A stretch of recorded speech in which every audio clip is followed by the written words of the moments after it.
जय दोस्तों, आज की इस वीडियो में आपका बहुत बहुत स्वागत है। आज की इस वीडियो में हम लोग चैप्टर नंबर फर्स्ट यानी रियल नंबर जिसको हिंदी में बोलते हैं वास्तविक संख्या, इसका एग्जाम्पल नंबर 9th 10th और 11th करने वाले हैं। लेकिन हम आपको बता दें कि इसके पहले हम लोग थ्योरम नंबर 1.4 को कंप्लीट किए हैं। अगर आप उसको अच्छे से पढ़ लेते हैं तो √2, √3, √5, √7, √8 इस प्रकार से जितने भी अपरिमेय संख्या वाले क्वेश्चन है सभी का हो जाएंगे, सोल्व हो जाएंगे।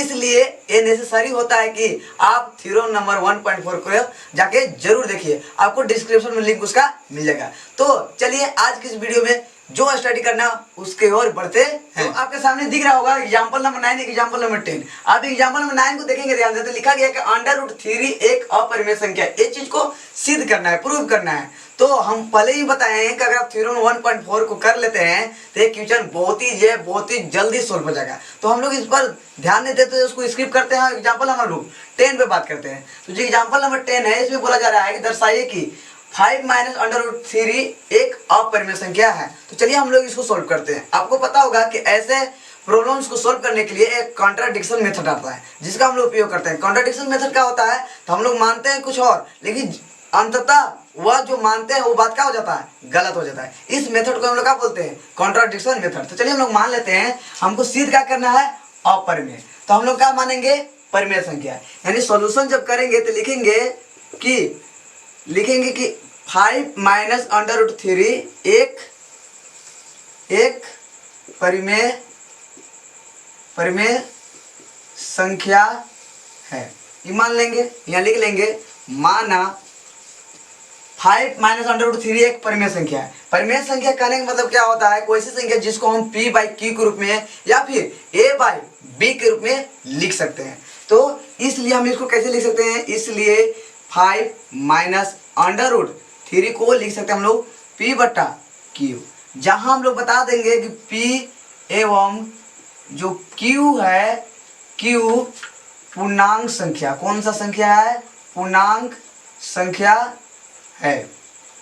और इसमें बताया जाता है कि जहां जो q होता है, q की जगह कभी 0 नहीं होना चाहिए।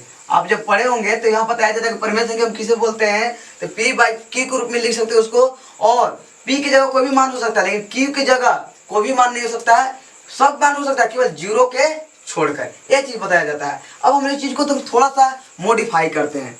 अब हम लोग क्या करेंगे तो कि प्लस में 5 हो जाएगा तो क्या हो जाएगा, माइनस में। तो यहाँ बच जाएगा माइनस में √3 बराबर p/q, और ये प्लस में हो जाएगा तो क्या हो जाएगा, माइनस में 5। अब हम लोग क्या करेंगे, माइनस में √3 है तो माइनस को हम लोग हटाने की कोशिश करेंगे। तो जब यहाँ माइनस को हटाने की कोशिश करेंगे तो हम लोग माइनस से एंट्री कराएंगे दोनों तरफ। तो जब माइनस एंट्री कराएंगे तो यहाँ क्या हो जाएगा, माइनस माइनस क्या हो जाएगा, प्लस में √3, और यहाँ मेरा क्या हो जाएगा, माइनस में p/q, और फिर माइनस गुने माइनस क्या हो जाएगा, प्लस में 5। अब इसको थोड़ा सा मॉडिफाई कर लेते हैं हम लोग, √3 = प्लस में 5 माइनस में p/q। अब थोड़ा सा हम लोग इसको समीकरण फर्स्ट मान लेते हैं। और इसको बात देखिए ध्यान से, क्या आप देख रहे हैं हम लोग कि p/q के साथ जो p/q है 5 से घट रहा है, यानी इधर का जो प्रोडक्ट है RHS का वो एक्चुअल में क्या है, परिमेय संख्या है। लेकिन आप ध्यान से देखेंगे तो बराबर के उधर LHS तरफ देखिएगा तो वहां मिलेगा √3। और हम लोग थ्योरम नंबर 1 पॉइंट में क्या सीखे, जो √3 होता है या √2 होता है वो एक अपरिमेय संख्या होता है। तो आप देखिए कि कभी बराबर हो सकता है क्या, यानी हमारा मानना क्या हो गया, गलत। एक तरफ मेरा परिमेय संख्या, दूसरा तरफ मेरा क्या है, अपरिमेय संख्या, तो मानना मेरा क्या हो गया, गलत। यानी हम यहाँ जो माने हैं कि परिमेय संख्या है, यही बात मेरा क्या हो गया, गलत। तो हम लिख सकते हैं इसलिए 5 - √3 एक अपरिमेय संख्या है। चलिए इसको और थोड़ा सा मॉडिफाई करते हैं, लिखेंगे चूंकि 5 - p/q एक परिमेय संख्या है। ये चीज इसलिए जब ये परिमेय संख्या है तो भी क्या हमारा होना चाहिए, √3 भी क्या होना चाहिए, परिमेय संख्या। क्यों, क्योंकि परिमेय संख्या के बराबर कौन हो सकता है, परिमेय संख्या ही हो सकता है। लेकिन इसलिए √3 एक परिमेय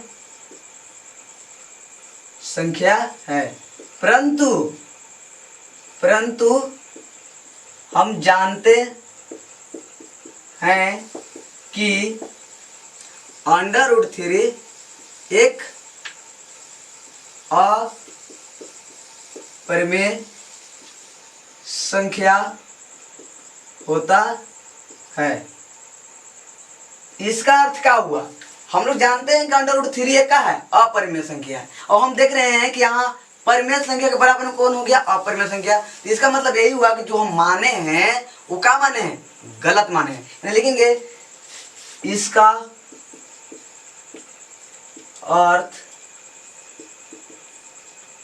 यह हुआ, इधर लिख दे रहे आप लोग को, शायद उधर नहीं दिख रहा होगा। तो इसका अर्थ यह हुआ कि मेरा मानना गलत है। अतः अब लिख देंगे जो बात हमको उससे करने के लिए बोला है। अतः 5 - √3 एक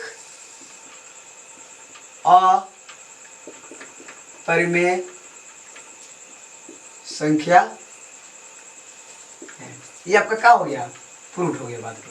फिर देखिए, ध्यान से देखेंगे, हम लोग समझेंगे। हम लोग क्या किए? सबसे पहले इस चीज को हमको सिद्ध करना था अपरिमेय। हम लोग को दूसरा तरीका से मानना है, कॉन्ट्राडिक्शन में बोलता है कि जो सिद्ध करना उसको मत मानिए, उसको अपोजिट मानिए। तो कॉन्ट्राडिक्शन मेथड के अनुसार हम लोग मान लिए कि माना 5 - √3 एक परिमेय संख्या है, और जब परिमेय संख्या है तो उसको हम लोग p/q के रूप में लिख सकते हैं। तो देखिए 5 - √3 के बराबर हम p/q के रूप में हम लोग लिख दिए, और यहाँ बता भी दिए कि जो p और q है क्या मेरा पूर्णांक है, और की की जगह हमारा 0 नहीं होना चाहिए। फिर इसको हम लोग सोल्व किए हैं, 5 प्लस में था, इधर क्या हो जाएगा? माइनस में। अभी माइनस को हम रिमूव करना चाहते हैं, जो √3 के साथ है, तो माइनस हम दोनों तरफ क्या कर दिए? गुना। तो माइनस माइनस क्या हो जाएगा? प्लस। फिर माइनस गुने प्लस क्या होगा? माइनस। और फिर माइनस गुने माइनस क्या हो जाएगा? प्लस। इसके बाद हम लोग क्या किए हैं कि इस चीज को अच्छा से प्लस को उधर कर दिया, माइनस को इधर किए हैं, और समीकरण फर्स्ट मान लिए। अब यहाँ से हम देख रहे हैं कि दो पार्ट मिला, एक मिला RHS, एक मिला LHS। तो RHS में मेरा परिमेय संख्या है, और LHS में अपरिमेय संख्या। अपरिमेय संख्या कैसे बोल रहे हैं? तो थ्योरम नंबर 1.4 से जान रहे हैं हम लोग √3 क्या होता है? एक अपरिमेय संख्या होता है। और इसको परिमेय संख्या क्यों बोल रहे हैं? क्योंकि इसमें p/q के रूप में लगा हुआ है, और जो p/q के रूप में लग रहा है तो उसको क्या हम लोग बोलते हैं? परिमेय संख्या। अभी कैसे हो सकता है कि 4 के बराबर 3 कैसे हो सकता है? परिमेय संख्या के बराबर क्या हो रहा है? अपरिमेय संख्या। यानी जो हम पहले सोचे थे वही हमारा क्या था? गलत था। क्या था? गलत। अब उस चीज को सजा के लिखेंगे चूंकि 5 - p/q, 5 - p/q ये क्या है? परिमेय संख्या। इसलिए क्या होना चाहिए? √3 भी क्या होना चाहिए? परिमेय संख्या होना। लिख दिए हैं, इसलिए √3 एक परिमेय संख्या है। परंतु हम जानते हैं कि √3 ये क्या है? अपरिमेय संख्या होता है। क्या होता है? अपरिमेय संख्या। इसका अर्थ यह हुआ कि मेरा मानना गलत था या फिर गलत है। अतः 5 - √3 एक अपरिमेय संख्या है। तो जल्दी से आप इसका स्क्रीनशॉट लीजिए, उसके बाद हम लोग नेक्स्ट क्वेश्चन पर बात करते हैं। चलिए हम लोग एग्जांपल नंबर 11 को देखते हैं। एग्जांपल नंबर 11 सेम क्वेश्चन है। इसमें भी हम लोग को सिद्ध करना है कि 3√2 एक अपरिमेय संख्या है। तो सेम काम करेंगे, अपरिमेय संख्या सिद्ध करना है तो हम लोग क्या मान लेंगे? परिमेय संख्या। तो चलिए हम लोग सोल्व करते हैं। लिखेंगे सोल्यूशन, और सोल्यूशन के बाद लिखेंगे माना 3√2 एक परिमेय संख्या है। मान लिए, इसलिए परिमेय संख्या यानी 3√2 को हम लोग क्या लिख सकते हैं? p/q के रूप में लिख सकते हैं। यानी 3√2 = p/q। क्यों ऐसा लिख रहे हैं? इसलिए लिख रहे हैं क्योंकि हम इसको क्या मान लिए? एक परिमेय संख्या, और जिसको परिमेय संख्या मान सकते हैं उसको p/q के रूप में लिख सकते हैं। अब p और q के बारे में थोड़ा सा हमको बता देना है कि p और q पूर्णांक है। क्या है? पूर्णांक संख्या है। जहां बताना है कि q की जगह कोई भी नंबर हो जाए, बस 0 नहीं होना चाहिए। 0 के बराबर q कभी नहीं हो सकता है। अब इसी चीज को आगे सोल्व करते हैं। हम लोग सोल्व कैसे? देखिए इक्वेशन में सीखे हैं कि अगर नंबर मल्टीपल में है यानी गुना में है तो बराबर के इधर जाए या फिर उधर जाए, वो कहाँ चल जाता है? भागा में। तो आप सोचिए कि 3 जो है √2 के काम में है? गुना में। तो इधर आएगा काम हो जाएगा, भागा में आ जाएगा। यानी √2 = p/3 क्यू। अरे यही नहीं बचेगा, देखिए 3 यहाँ आता है, गुना में था, इधर आएगा तो क्या आ जाएगा, भागा में आ जाएगा। अब इसको हम लोग क्या मान लेंगे, समीकरण फर्स्ट। अब समीकरण फर्स्ट मान लिए। अब देखेंगे ध्यान से कि P बटा Q के साथ क्या है, 3 गुना है, यानी जब गुना करेंगे हम लोग तो परिमेय संख्या ही मिलेगा। लेकिन हम देख रहे हैं कि RH तरफ क्या है, एक परिमेय संख्या है, और LHS तरफ मेरा क्या हो रहा है, अपरिमेय संख्या हो रहा है। क्यों हम अपरिमेय संख्या बोल रहे हैं, बार बार बोल रहे हैं कि आप थ्योरम नंबर 1.4 को जाके देखिए, आपको क्लियर समझ में आ जाएगा कि √2 क्यों परिमेय संख्या है। अब बताइए कि कभी अपरिमेय संख्या के बराबर परिमेय संख्या हो सकता था, यानी जो हम लोग माने थे वो क्या था, मेरा मानना गलत था। क्या था, गलत है। इसी चीज को अब हम लोग अच्छा से सुधार करके लिखते हैं, लिखेंगे चूंकि P बटा 3Q एक परिमेय संख्या है, इसलिए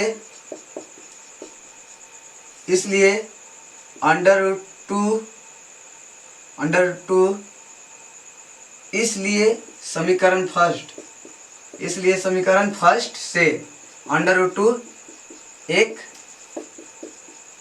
परिमेय संख्या है। परंतु हम जानते हैं कि √2 एक अपरिमेय संख्या होता है। इसका अर्थ यह हुआ कि मेरा मानना गलत था या फिर है। अतः लिख सकते हैं हम लोग, जब हम लोग यहाँ मान लिए हैं गलत, तो अपरिमेय मान लेते तो सही क्या होगा, अपरिमेय होगा। क्वेश्चन में यहाँ क्या था, अपरिमेय, यानी क्या बोल रहे हैं कि हम माने थे क्या, परिमेय, तो क्या क्वेश्चन में आ जाएगा, अपरिमेय। अतः 3√2 एक अपरिमेय संख्या है। और ये हमारा क्वेश्चन क्या हो जाता है, प्रूफ हो जाता है। क्या हो जाता है, प्रूफ।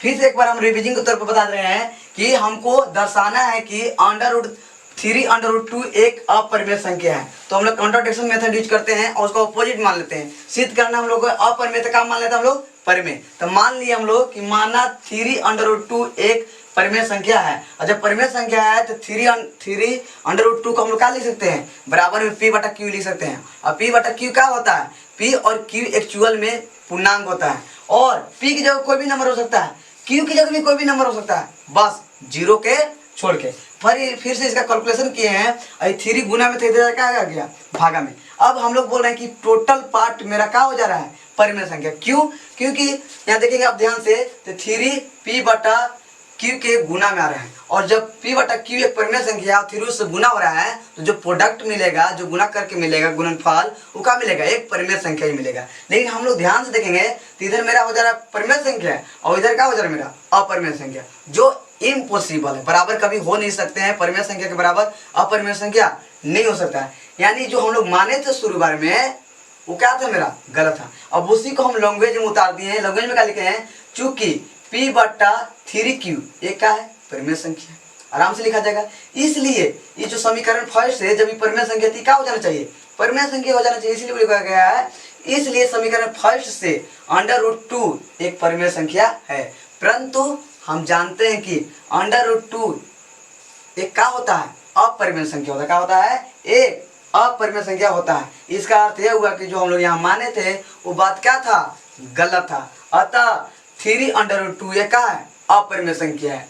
तो बताना है आप लोग के कमेंट सेक्शन में कि आपको समझ में आया कि नहीं आया, और नेक्स्ट वीडियो के आप लोग के नेक्स्ट टॉपिक को हम लोग बात करेंगे। तो चलिए मिलते हैं नेक्स्ट वीडियो में, तब तक टेक केयर, बाय बाय।